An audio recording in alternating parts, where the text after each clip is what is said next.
Hello, my name is Dave Emory, and this is Side 1 of For the Record program number 680. This is another interview with Paul Fitzgerald and Elizabeth Gould, the authors of the book Invisible History, Afghanistan's Untold Story, published this year in softcover by City Lights Books. Paul and Elizabeth, welcome back once again to our airwaves. It's great to be here. Thanks, Dave. Thank you. By the way, this program is being recorded on July 19th of 2009. I'd like to read a quote. As I mentioned at the start of the broadcast, that actually 2 programs ago, and For the Record 678, I think in many ways a literary metaphor of your book as a literary cluster bomb. You know, they talk about a bombshell or a blockbuster of a book. A literary cluster bomb, I think, would be a good metaphor, and I'd like to start this interview by reading a bomblet which in some way explodes in all directions, and I think can perhaps mixing a metaphor help to illuminate the real underbelly or the true events of the Soviet occupation or attempted occupation of Afghanistan in the 1980s. On page 285, you quote Cheryl Bernard, who is not only an analyst for Rand Corporation and an expert on the Middle East. She is the wife of Zalmay Khalilzad, who's a very interesting fellow. Perhaps we can talk more about him during the course of this interview. But in describing what actually took place in Afghanistan during and as a direct result of the trap we set for the Soviets and its aftermath, she says, and you quote on page 285, "But the real Afghanistan was lacking one important ingredient."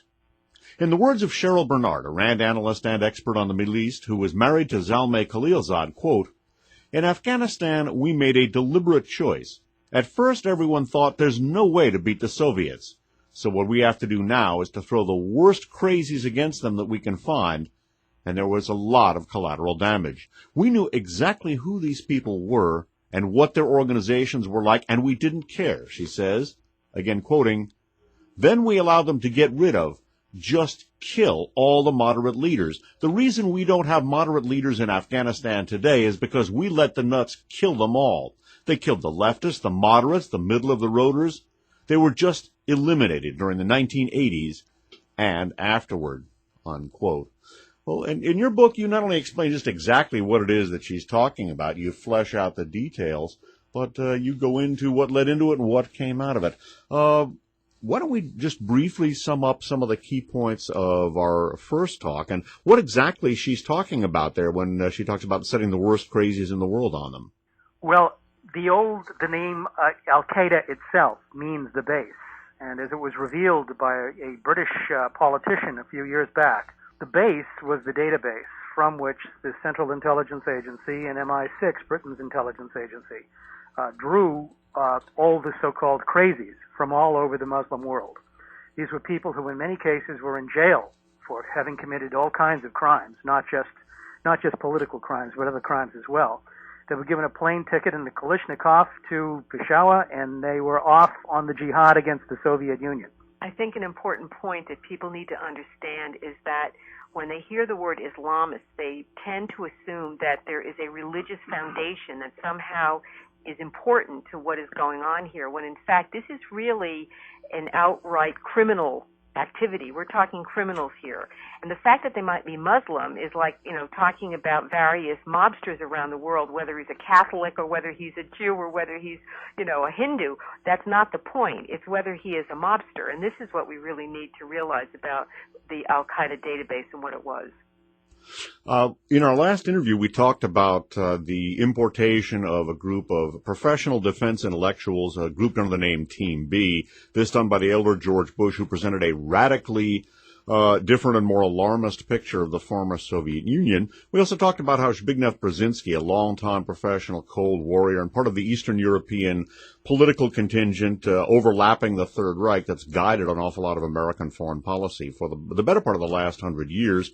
And we spoke about how basically it wasn't the world-gobbling Soviet monster that stampeded into Afghanistan as part of the grand strategy of engulfing the Middle East, but rather they were deliberately lured into a trap. And one of my favorite sayings is an old Turkish proverb that says, "He who tells the truth gets chased out of 9 villages."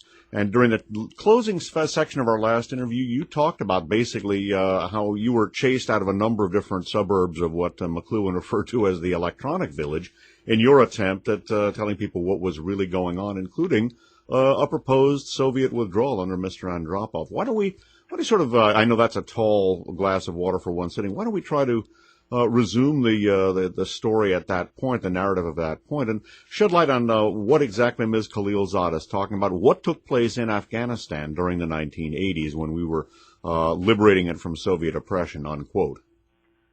We went to Afghanistan in 1981 for CBS News, came back with a story, all these tapes, interviews with Barbara Kamal, who was the president of Afghanistan at the time, presented them, laid them at the feet of CBS News, and CBS News said, that's not the story. The story is Russians in Afghanistan. There's not much there. I said, well, this is what is going on in Afghanistan. This is a very complicated story. You've got women's rights issues. You've got rebels coming in over the mountains, blowing up power lines and setting, mines in villages. And I said, and the local people are trying to defend themselves against this invasion. And the Barbara Kamal, the so-called Soviet-installed president of Afghanistan, stated clearly. He said the Soviet troops will go home if the United States will stop supporting the insurgency from Pakistan. It was that clear. It was very simple. Well, the guy at CBS News said, I didn't read that story in the New York Times. Then we went back in 1983 in order to hold them to their word. When we took Roger Fisher from the Harvard Negotiation Project, we went out of our way to try to really bring what we consider to be an internationally recognized negotiator who was respected by, all kinds of international entities, including the United Nations. It's certainly in terms of the government, of the Soviet Union. He went and spoke before we even brought him there. He spoke with all of the various important parties, the Pakistanis, the Soviets. We get to Afghanistan, and Roger comes back from meeting with the Soviet expert, and he's absolutely shocked. He said they are desperate to get out. They really want to get out. He basically told me, he said, we make mistakes, Roger, but, we have to get out of Afghanistan and leave the... He said, we make mistakes, Roger, but we're not stupid. Yeah. You go back to the United States, you tell them that back in the United States that, you just give us a 6-month grace period to save face. We'll back out of here, and then we'll let the Afghans fix this problem for themselves. But once again, he was referring to, the insurgency is the key to understanding how the Soviets were actually kept in Afghanistan. They were basically there to support the government's war against the insurgents. Now, there were definitely a lot of confusion going on inside Afghanistan, too. And that doesn't, that's not there's no question that there's a complexity there. But in terms of the actual stated purpose for the Soviets being present in Afghanistan by the Afghan government, by Barbara Kamal, and by the Soviets, that was it, okay? Take that back, get it on to Nightline with Ted Koppel, and basically the story is presented in such a manner that Roger really ends up having to defend effectively the possibility that they might leave, when in fact the whole point of the discussion was to say it should at least be attempted. So the way in which the story was framed left the audience saying, well, there's no reason to follow this up. That's the feeling you got from watching this Nightline. And this is the kind of attitude that in 1983, we were really very curious. President Carter had labeled this, when the Soviets crossed into Afghanistan, the greatest threat to peace since the Second World War. We wondered, well, if it's the greatest threat when they crossed, wouldn't it be the greatest relief if they left? It became very obvious at that point to us that there was something about keeping the Soviets there that was very much really the operating agenda. And then you end up in 1984 with Charlie Wilson really getting the whole financing of the Mujahideen in high gear. Well, needless to say, the increased financing to the Mujahideen did exactly the opposite. It actually increased the insurgency. So therefore, the effect of Charlie Wilson's whole operation was to keep the Soviets bogged down effectively in Afghanistan for another 6 years before they left actually of their own volition. And we now know, since they dissolved in 1991, they probably left more because they were internally in such a crisis. One of the things that people have become familiar with in the wake of Afghanistan are the Iraq War are some of the private national security outfits, which are assuming an increasingly larger role on the American and world national security stages. Probably the best known of those are Blackwater and Titan. In talking about the development of the circumstances which basically lured the former Soviet Union into the Afghan trap and subsequently kept the water boiling, so to speak, again to mix a metaphor, and particularly kept the heat up on the domestic journalistic / propaganda front. You talk about a number of private outfits overlapping intelligence services of various countries, including this one. I'd like to go through some of those. The one that we have had some discussion of before on these networks, other than the Enterprise, that is the Safari Club. Tell us about the Safari Club. Well, back in the 1970s, it became very difficult for the Central Intelligence Agency to operate out in the open. What had happened was that they were caught. There was a thing called the Church Committee hearings, where the CIA was brought up on all these basically issues that they had been doing from the 1950s and 1960s, overthrowing countries, overthrowing governments, and doing all kinds of illegal things that they were not chartered to do without any oversight whatsoever.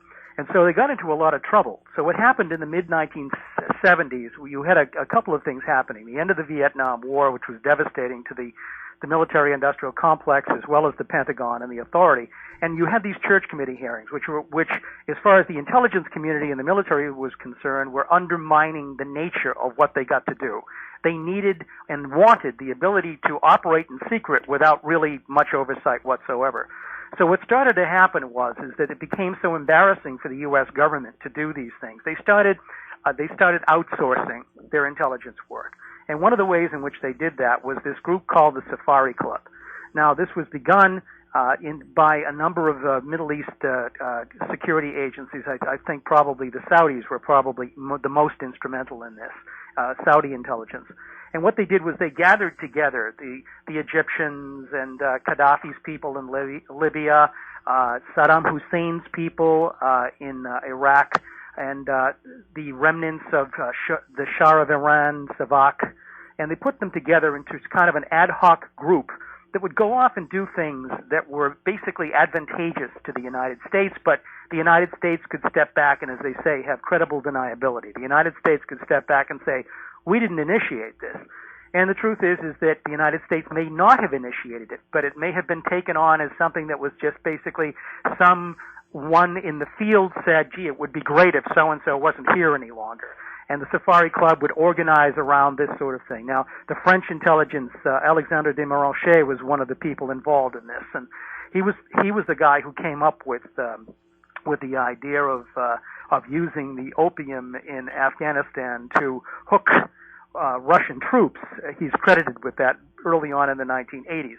But there is a lot of evidence to indicate that the entire drug operation moved when the United States was in Southeast Asia. There was a huge opportunity for these off-the-books organizations, privatized groups, in order to get involved in this. I mean, using the U.S. military as a cover, which was very easy to do. I mean, the whole situation was so out of control by 1974 and 1975.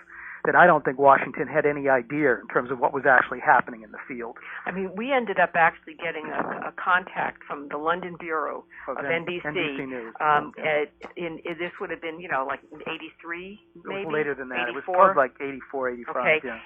Basically, the person called us and said, we'd like any information you have on the drugs that are coming out of Afghanistan. There's so many drugs pouring into Europe and the United States. We heard stories about drugs arriving in Boston, where we live, that were marked, for the Mujahideen. It was that overt. Right. This particular call came from a guy in London, and he said, that London police had just arrested a bunch of guys, he said, with bricks of hashish that were stamped for the freedom fighters on it, with a Kalashnikov. There was, there was actually a San Francisco Chronicle, I believe it was, story about, again, bricks of hashish that were turning up in the Bay Area with an emblem of a Kalashnikov and also the logo. Mentioned that last time, right. Smoke Russia Away. And this was actually carried in the Chronicle, and this presumably was going to enable the successors to the Summer of Love to do their bit in the Cold War. But So a fair amount of that, some of that has come to light concerning complicity in the narcotics traffic. There are other networks that you talk about that we've never heard of, at least the listeners of this program have never heard about. You mentioned Alexandre de Mélanchet. How about Le Cercle? Well, this is something that goes back to probably the French resistance during World War II, but there are also connections that this was an organization that was formed. There was it's interesting. The Cirque was a club that was very popular, and James Bond is even mentioned. If you go out and rent the DVD for some of the original James Bond films, you've got all these guys from British intelligence, and they're all meeting at this place, this club called the Cirque. And this is all very much an aspect of it. You've got the French intelligence and you've got MI6, British intelligence involved in this.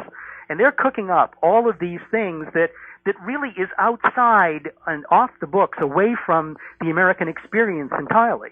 So they're really in a position with groups like this, to be able to manufacture events in the field, especially through other groups, let's say interlocking groups like the Safari Club. They're able to actually help create events in the field that the United States then has to react to.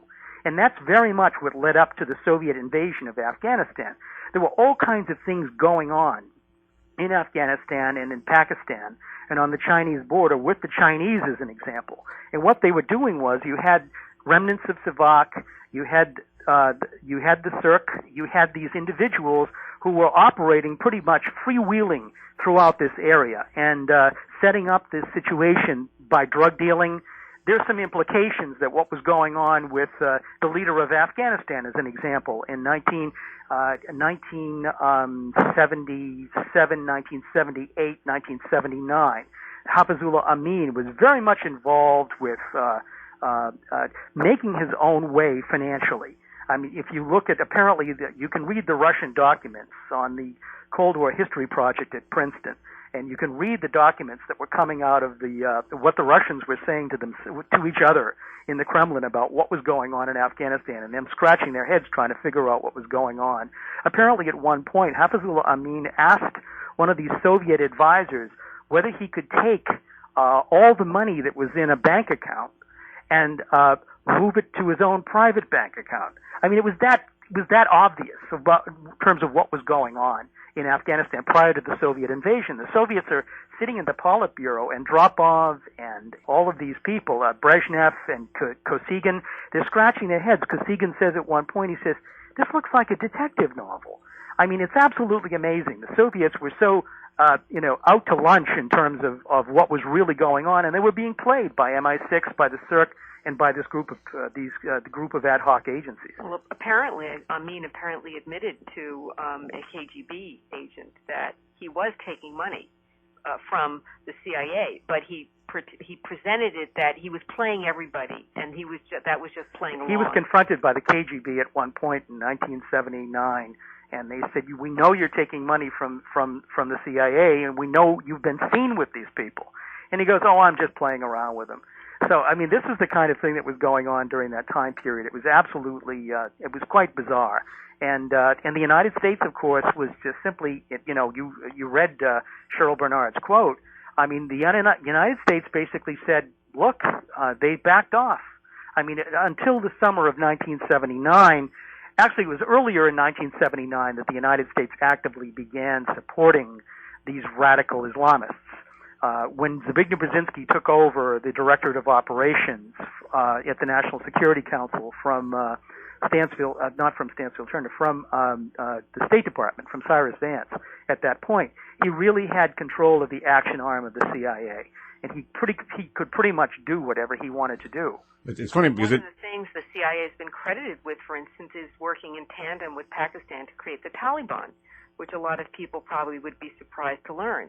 But this is the kind of thing that was, that now is talked about, but is not really completely understood. I mean, I have a quote here this was a conversation that Selig Harrison had with General Zia. in the 1980s when he was still running Pakistan, needless to say, when he was still alive, talking about General Zia spoke. This is the quote from Harrison. General Zia spoke to me about expanding Pakistan's sphere of influence to control Afghanistan, then Uzbekistan and Tajikistan, and then Iran and Turkey. Harrison said that design continues. General Mohammad Aziz, who was involved in that Zia plan, has been elevated now to a key position by Chief Executive General Pervez Musharraf. So this idea of what was going on when all the money was being funneled through Pakistan, that there were plans afoot through Pakistan that clearly had to do with these intelligence operations connecting to other intelligence operations in Europe and, continuing to grow. And of course, what the center of the operations for this was the Bank of Credit Commerce International, the BCCI, and what that was doing was that was based out of London. That was pretty much MI6's idea, and what they were doing was they acted as the exchange for the Saudis, for the Saudi intelligence, for CIA, for MI6, for French intelligence. They acted as an off-the-books agency, and what they did was they banked the money. They were the ones who were responsible for the drugs and the drug trade and privatizing the drug trade and the weapons trade, which got so out of control that now we know that 93% of the world's heroin comes out of this part of the world, and nobody, for some strange reason, nobody can seem to do anything about it. Well, it's interesting, too, when you consider the fact that when President Carter left office, he became a spokesman for BCCI.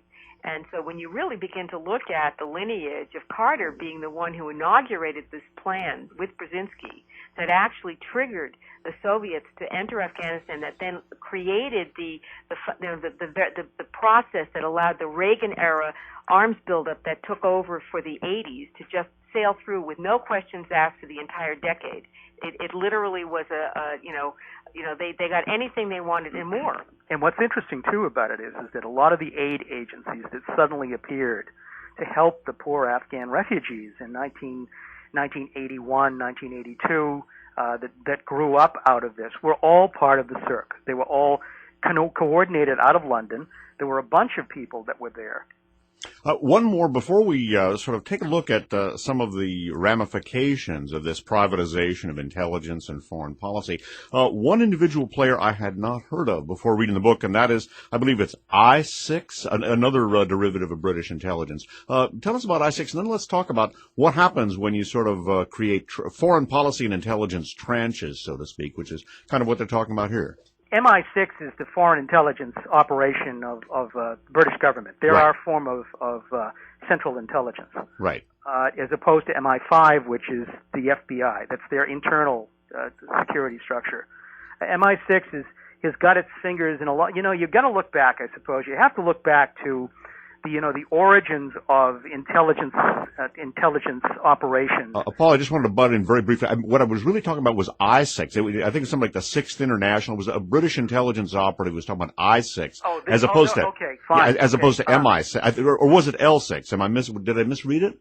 No, it's the international. It's Right. I-6. Right. Is it's the 5th International. Right. Well, yeah, and then a British intelligence wag, I guess, or a guy, an operative with a bad sense of humor, called this particular private outfit, I believe, I-6, and this was one of the networks that was working with these other players that we've already enumerated. Well, the interesting thing about that is that this was a breakdown of the way in which a lot of the people who had come out of the Bolshevik Revolution. This is what's so interesting about the intelligence communities and the war that we've been fighting in the West against the so-called Soviet Union is that you had this thing called the Russian Revolution, the Bolshevik Revolution, and of course you had guys like Lenin who were living in New York City, Lenin and Trotsky. Trotsky is an example, who were living in New York City during that time period, who were basically sent back by funding from bankers in the United States to go back to the Soviet Union and help them form a government. And so you've got this kind of intrigue that goes back to prior to World War I, the development of communism. And of course you've got state communism going on in the Soviet Union between Lenin and Trotsky. And what happens is that over time, Trotsky, who was very much integral in terms of forming this thing, winds up coming up against Stalin. Stalin is a Russian nationalist. He's actually from Georgia, but he turns out to be a nationalist. And he believes, as opposed to spreading communism around the world, what he's going to do is he's basically going to, to use it to reestablish the Russian Empire. Okay? I mean, if the pan-Islamists really would be much more in line with Trotsky, for instance, in terms of that philosophy of worldwide coverage. One of the things that we do in the book is that we show the evolution of the Trotskyite thinking. Trotsky winds up being expelled from the Soviet Union. He winds up going to Mexico, but he winds up really inspiring a lot of Western intellectuals who believe that the so-called communist revolution, which was spelled out in their International, had gone wrong. That Stalin had got it all wrong. That Stalin's followers were brutal. That this was not really communism, and that the Trotskyites were really going to spread this international communism. So what happens is that you've got this guy named James Burnham, who is he embodies the Western idea. You know, he's educated, in the best British schools. He's involved in the United States. He's upper class American, wealthy, involves himself with Trotsky, becomes Trotsky's secretary actually, and they create this kind of hybridized version of this new way, the managerial society. Burnham kind of invents this thing called the managerial society. And what happens is that over time, Trotsky's whole idea for communism, and all these guys who were Trotskyites originally back in the 1930s and 40s, they move from spreading international communism to spreading international capitalism.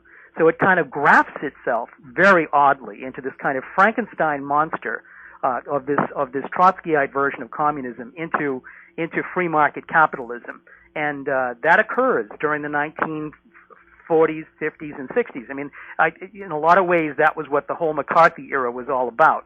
There were a lot of communists who were involved in this process, but they had been transformed to capitalists.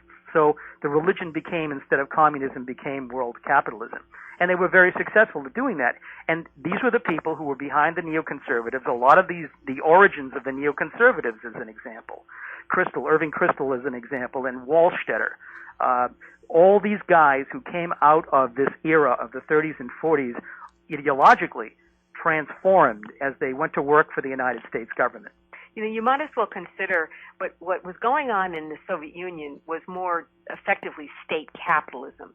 And what we have in this country is basically corporate capitalism. So that's all that the switch was when they went from being Trotskyites that were, supporting international communism, and then they came in supporting international, capitalism. That was really the shift. We're almost out of time on this side. One thought that comes to mind, and I'd like to explore some of the outgrowths of turning over national and intelligence policy to groups that are, although they overlap the public establishment, they're actually private groups. I was struck by the account of Hafizullah Amin being complicit with some of the CIA and Western intelligence drug traffic. I guess for that Marxist regime, at least, opium had become the religion of the people under the circumstances. So that It was a bit of a switch on the usual ideological orientation. Your website on which people can get Invisible History. InvisibleHistory.com. That's what it is. Alrighty, Afghanistan's Untold Story, full title, Invisible History, Afghanistan's Untold Story, co-authored by Paul Fitzgerald and Elizabeth Gould. Those authors are my guests, and we're going to be resuming with this discussion in side two, and we're going to talk a little bit about who's actually been carrying the flag and executing things in the name of the American people, and executing, I guess, under these circumstances should be used advisedly. For Paul Fitzgerald and Elizabeth Gould, this is Dave Emory saying this is the conclusion of side one of For the Record program number 680. This has been recorded on July 19th of 2009. For Paul and Elizabeth, thanks for listening. Hello, my name is Dave Emory, and this is side two of For the Record program number 680. Interview with Paul Fitzgerald and Elizabeth Gould. This program is being recorded on July 19th of the year 2009. Once again, it is my pleasure and privilege to bring back to our airwaves, let's do Elizabeth Gould and Paul Fitzgerald, the co-authors of the book Invisible History, Afghanistan's Untold Story, a remarkable new title that's been published in softcover by City Lights Books. Elizabeth and Paul, welcome back once again to our airwaves. Well, thank you for having us, Dave. Thanks, Dave. We've been talking about some of the private networks that were involved with the development of the first phase of the Afghan wars, the phase of the Soviet involvement in those. Between the two recording sides here, we were talking about some of the complexities. I brought up the I-6 network, and one of the things that I think listeners should be advised to do is use these interviews as a jumping off point to read and ideally buy the book, because some of the philosophical and operational elements here might seem really difficult. For example, if talking about the history of Trotskyite philosophy, how that could morph into doctrinaire anti-communism, how that would relate to some of the venal elements, some of the recruiters of what Cheryl Bernard called the crazies that we turned loose on Afghanistan in the 80s. Again, read the book, because it might seem like an awfully long jump from talking about Trotskyites to people like Albert Wohlstetter and some of the Team B members and the neocons, but actually the philosophical and practical evolution is there, and if it isn't immediately transparent for listeners, get the book, and we're going to tell you how to do that at the end. Now, one of the things you guys point out, one of the things that was derivative of using these private networks, and one of the things that was derivative of just a not particularly intelligent foreign policy crafted for one purpose only, which was to get the Soviets, that was that a lot of private players, a lot of the, quote, allies, unquote, and listeners should note the quotes, some of the various vehicles that were used to realize the Safari Club's war, Charlie Wilson's war, the Enterprise's war, I-6's war, what have you. This had the result of sort of an incoherent foreign policy. Individuals and institutions began pursuing their own goals, so that when people talk about American policy in Afghanistan, past or present or perhaps future, it's not just American policy. How do all these individual players and how does the privatization of this sort of thing actually work out when one examines what has taken place in the event? Well, I mean, you have to look at the origin of these organizations. You have to look back to the origin of the Cold War and the kind of fact that we have this kind of separate government that operates behind the scenes with the creation of the National Security State in 1947.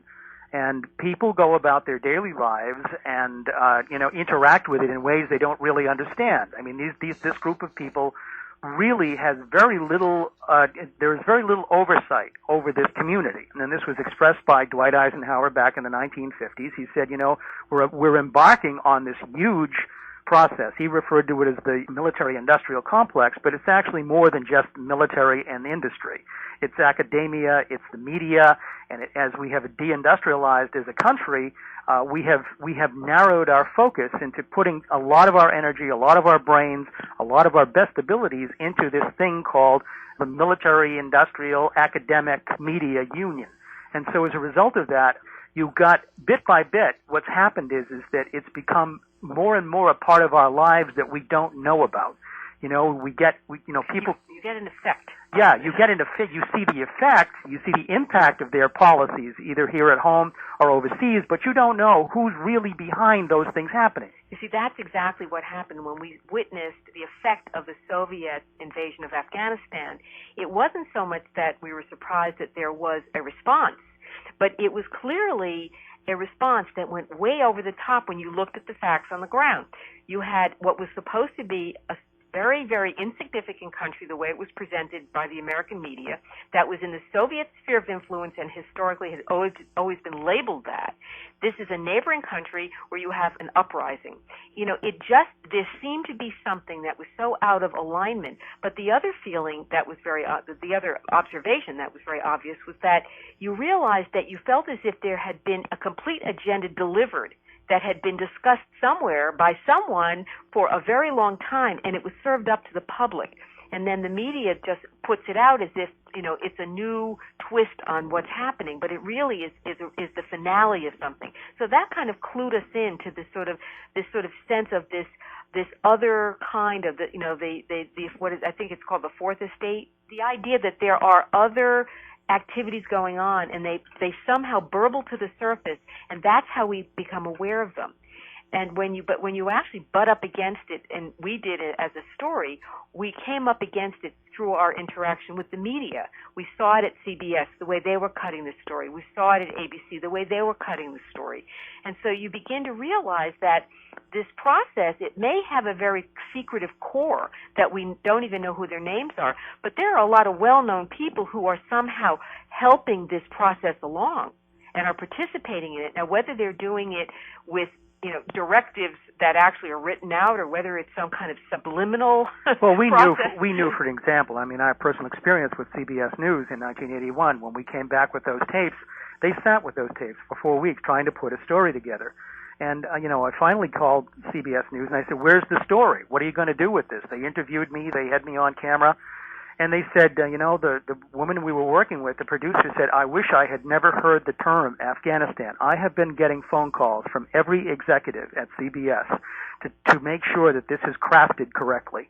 And that was something. They said, I don't even know if there's going to be a story that's going to air. We were actually told by people we were working with at ABC that they had been contacted by, I think it was Freedom House, yes, about the fact that why ABC allowed our footage from Afghanistan to be shown. So here you have Freedom House challenging the production people inside ABC about airing what we saw in Afghanistan, and obviously believing that they had a right to do that. So the official pressure and the semi-official pressure that was being put on the news media to talk about Afghanistan, I think in a lot of cases, as we stated in the book, I think a lot of news executives just simply said, look, this is too complicated. We're not going to deal with it. Oh, by the way, in passing, there's a book authored by Christopher Simpson that we've discussed on these airs. It's called The Science of Coercion, and it's Communications Research and Psychological Warfare, 1945 to 1960. One of the points he makes is that in the intelligence community, the defense intellectual media establishment is so profound that U.S. Cold War intelligence policy and communications research are so overlapping as to be past a point indistinguishable in this country. And it sounds like to an extent what you were fencing with was that very same nexus. Absolutely. Oh, there's no question about it. I mean, we live in the Boston area, so we get a lot of intermix here between so-called military-industrial complex. You've got MIT. You've got Draper Labs right down the street from MIT. Charles Stark Draper was the guy who said back in the 1950s, give me enough time and money, and I'll put a missile through Khrushchev's bathroom window. Well, that was all connected to this whole effort to try to come up with a way to fight limited nuclear wars. I mean, so you've got the nuclear industry, you've got the weapons industry, and what was going on back, of course, after World War II and the dropping of the bomb on Hiroshima and Nagasaki, you had this concept called mutual assured destruction, which basically stated that once each side has got so many weapons, you can't use them any longer because they'll annihilate you and you will annihilate them with each of your weapons. So they cancel each other out. So what was coming on was these neoconservatives were coming up with these new ideas, these wild new ideas, justified by the just war doctrine of the Catholic Church.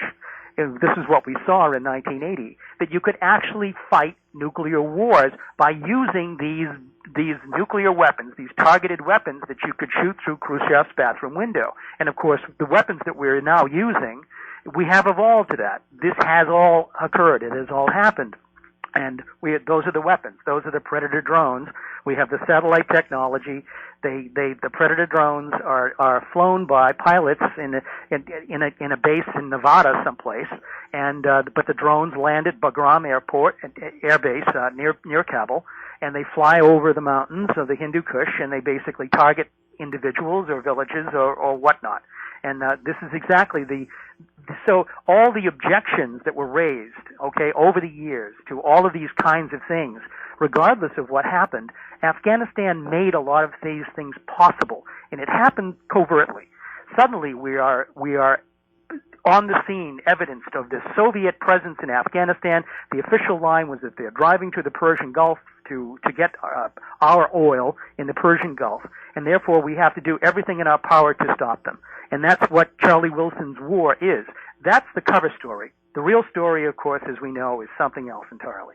Well, there's a short chapter we have in the book called about mystical imperialism, and I think that what we're really sort of, talking around right now is really very much connected to that 19th century concept that really was an attempt to explain the power that an individual takes in the form of, king, president. In this case, apparently it was coined for Cecil Rhodes, and his desire to Christianize Africa, and his belief that this was his duty and obligation.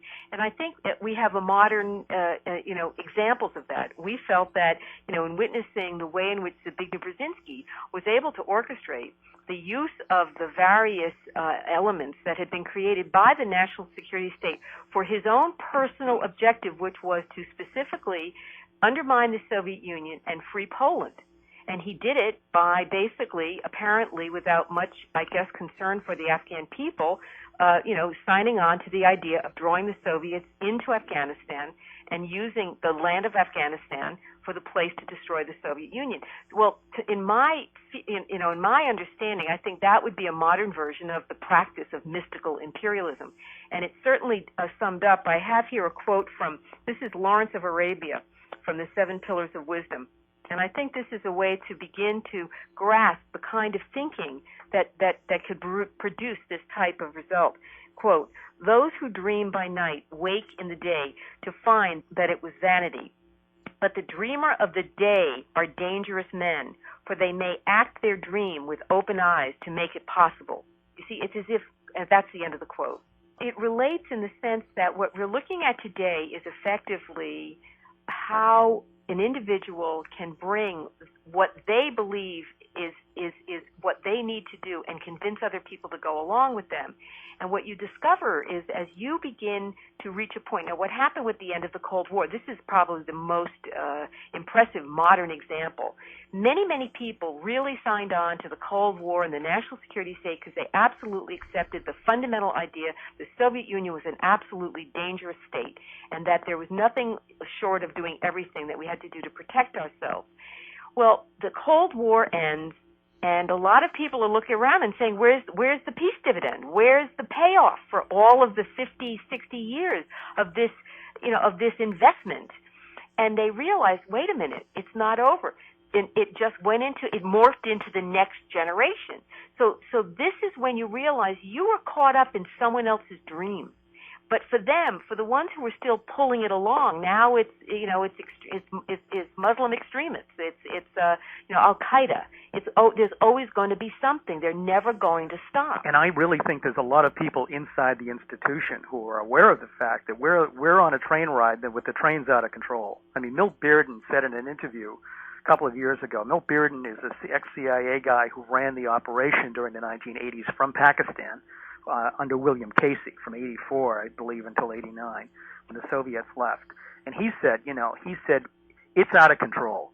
He said, now we're just caught up in this whole idea. We're moving from war to war. He said, there's no reflection on why we're even doing it anymore. He's a good example, by the way, of someone who accepted the idea that the Cold War was justifiable to him. And anything we had to do to the Soviets was justifiable. But when the Cold War ended, he's one of those people who stepped out of whatever that miasma was. And woke up. Exactly. One of the things, after the Soviets left, obviously, it wasn't the end of the difficulty. If anything, things over the long haul may have gotten worse. Obviously, the United States has thousands of troops. Other countries have smaller numbers in Afghanistan fighting Taliban and al-Qaeda-related elements, some of which are based in some of the tribal territories in Pakistan, whose genesis we talked about in our last interview and discussion of the Durand Line. But how did we get from there to here? And in particular, one of the points that you make, and we've already touched on it, but that what we in this country are presented with as American foreign policy is not necessarily American. It isn't even what is being generated in Washington, Langley, or whatever. The role of private players, and before leaving that subject, if you could detail for us one of the more astounding of the little bomblets from this literary cluster bomb. You talk about in the late 70s when Bill Clinton was president, and elements of the military dispatched U.S. Special Forces to begin training Pakistani Special Forces in techniques which were ultimately going to be put directly to work for al-Qaeda / Taliban, etc. And the Clinton administration knew nothing about this. Right. This was in the late 90s. Right. Yeah, in the administration, JSETs, I think they're called. There was a special program that the Pentagon had with the Pakistani military where they would go in and they would train them in these advanced terrorist techniques, and that's all they were. And they were training them at a lake that was near the border with India. Of course, as I'm sure your audience knows, there's been a constant conflict between Pakistan. Pakistan's big issue is this line of control in Kashmir between India, this contentious area in India between India and Pakistan. And so as a result, anything that you train the Pakistani armed forces for, it is well known that they are going to utilize it. They're going to use the money, they're going to use the training in order to overcome whatever resistance they're finding in the state of India. And so this is what was going on. There was not a private group. This was a government group, came out of the Pentagon, were training these Pakistani commandos in terrorist techniques, how to blow up towers, how to, do whatever terrorists need to do under the circumstances. And it was completely unknown to the White House. And when the White House was confronted with this program, the White House was completely clueless. Bill Clinton's people just simply, they hemmed and hawed, and they sat back, and I believe it was Secretary of Defense Cohen finally just simply issued a statement that the program was completely fine, and there was nothing wrong with it, and it was a very necessary part of defending the United States. It was a very terse statement, but it indicated, it was revelatory of something that we've seen over and over again, is that the American government is not a monolithic thing. There's all kinds of people who've got in at various levels of our government and who are operating the levers of power without the knowledge of their superiors, but are acting as what they're referred to the term as dining out. They're dining out on the American public, and they're dining out on the American name and the American government. And as a result of that, they can make things happen. It doesn't take a lot of people to make something happen in the world. We know right now that Goldman Sachs has been labeled as making a lot of bubbles happen. So the idea that these entities can make things happen and force the United States to have to respond is pretty well documented in all kinds of areas. And not only that, when you've got the kind of issues where you've got people who are given so much authority in the field and a lot of money, suitcases full of money, I mean, you can do pretty much in a place like Afghanistan. Individual actors have a lot of power over there. You can go over, you can hire people. If you've got the money, you can make your own little private army and do pretty much whatever you want to do. Set up offshore accounts, do anything you want to do if you're inclined to do so. That's now. That certainly wasn't the way it was. No, that's what's happened since the war in the 1980s, and that was what was facilitated by breakdown of civil society. Yeah, you don't have any governmental authority that's looking in over the situation and saying, hey, you can't do this. The police will come in and arrest you, because it's all been privatized. During the hiatus between the end, when a hiatus is the wrong word, but in the period between the Soviet withdrawal and September 11th and the formal involvement of U.S. combat forces in Afghanistan, a great many things were taking place. Some of these private actors and networks were doing their thing, so to speak, in Afghanistan. And fossil fuels, or what is known in Texas as the business, figures in a lot of this. In that period, in that historical gap between the Soviet and American involvements, tell us about Unocal and how basically people were pouring trouble on oiled waters, so to speak. Well, I mean, Unocal, wanted to put a pipeline in, and this was something that had been going on for years. I mean, if you look back at the foreign policy, I mean, the whole quest towards Eurasia. This was part of what was going on in the late 19th century with Britain. They were moving up into that area. The Caspian Basin was a very coveted part of the world. In fact, I believe Hitler's troops were headed towards Stalingrad during that time period. They want to seal off Stalingrad and get down into the Caspian so that they could seize this vast oil reserve. And this has been a motivation in Western politics and in the Western world for a century. And so this is what was going on. When the Soviets vacated the area, they lost their ability to control that militarily. And that's when the United States started moving into those former Soviet southern republics, and in Uzbekistan, Tajikistan, Turkmenistan. And somebody wanted to put a pipeline in there. And Unocal, it was Britas wanted to put in, it was an Argentine company, wanted to put a pipeline in. And they went to the Pakistani government and they said, we'd like to do this, but they didn't have the funding. The war was still going on. But Pakistan said, fine, we'll help you do that in any way we can. And then Unocal came in. Unocal came in and they said, they told the U.S. government, we don't want Britas in there anymore. So they essentially had the American diplomat in Pakistan telling Benazir Bhutto, kick Britas out. This is our game. And Bhutto was very upset by that at the time. I mean, this was a straight-out case where the United States was basically informing a sovereign nation that they couldn't do business with this other guy. They had to do business with this American company. And so When you add in, of course, the Clinton administration was busily working to try and recognize the Taliban. That was one of the keys to the deal with UNICAL being able to actually go through. And you have to remember, when you look back and you realize the Pakistanis created the Taliban with the intent of being able to install a Pakistani-friendly government in Afghanistan. And that was all part of the conclusion of this, was by recognizing the Taliban, then that legitimacy would allow the deal to go through. And the only reason that the Clinton administration did not recognize the Taliban was because simultaneously, while the deal was being pushed through, the feminist majority had been putting out a huge campaign trying to expose the fact that the Taliban actually were effectively perpetrating gender apartheid on Afghan women. And that sort of took over, and so the Clinton administration was effectively embarrassed out of being able to sign the deal. So the Clinton administration's foreign policy was really a privatized foreign policy, which was involved with trying to help UNICAL get this pipeline through. And so, UNICAL went and hired Zalmay Khalilzad and all these people, William Oakley and all these different individuals who had worked in the previous administration, brought them on as consultants to get this thing going. Robin Rafel, the former U.S. ambassador's wife, was brought in as well as a consultant, and she was brought in directly. She was working for the United States government and directly trying to get the pipeline passed, the pipeline built, and was trying to get the United States government to actually recognize the Taliban. And what finally happened was that Hillary Clinton and Madeleine Albright finally got enough lecturing, I guess, from the feminist majority to finally sit back and look at the situation and say, wait a minute, this is so crazy. We can't let this happen. But what's disturbing about that is that those same forces are back in the game right now. In fact, the game is even bigger than it was 10 years ago. And you've got all kinds of pipeline deals. There was one just announced the other day, the Nabucco pipeline deal.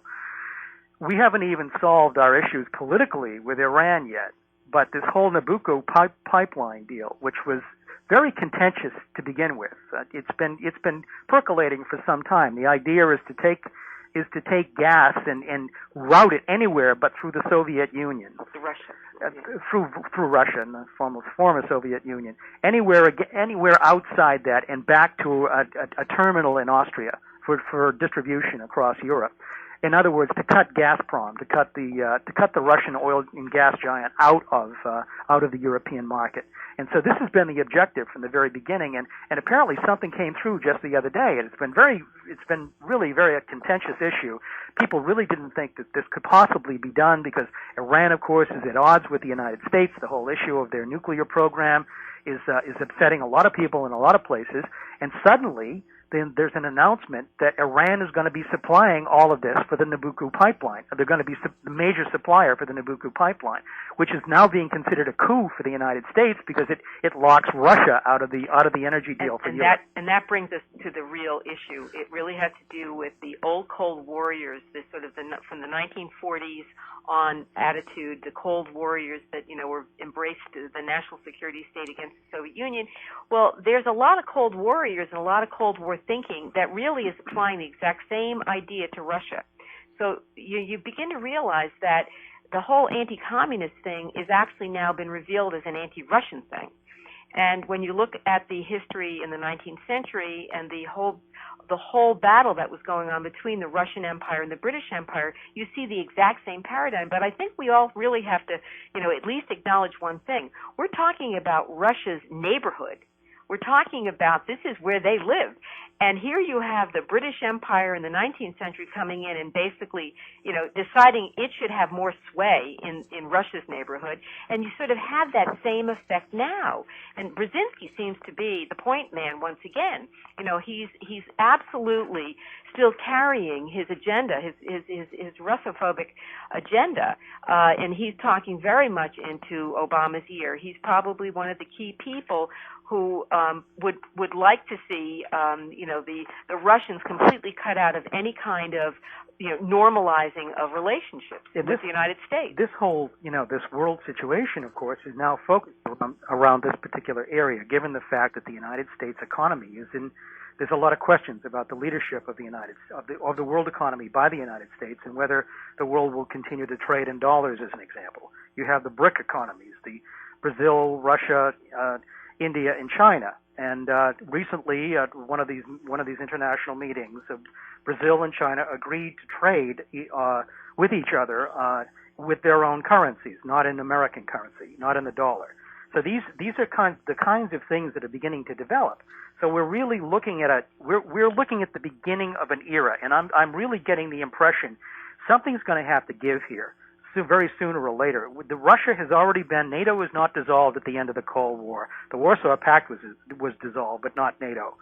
The policy of the United States has been to ring the former Soviet Union, ring Russia in these old Eastern European countries and towards their southern border with an anti-ballistic missile shield. This is not fooling the Russians. I mean, it may be good PR for the United States, but it's not fooling the Russians. They're looking at this situation as very threatening to their existence.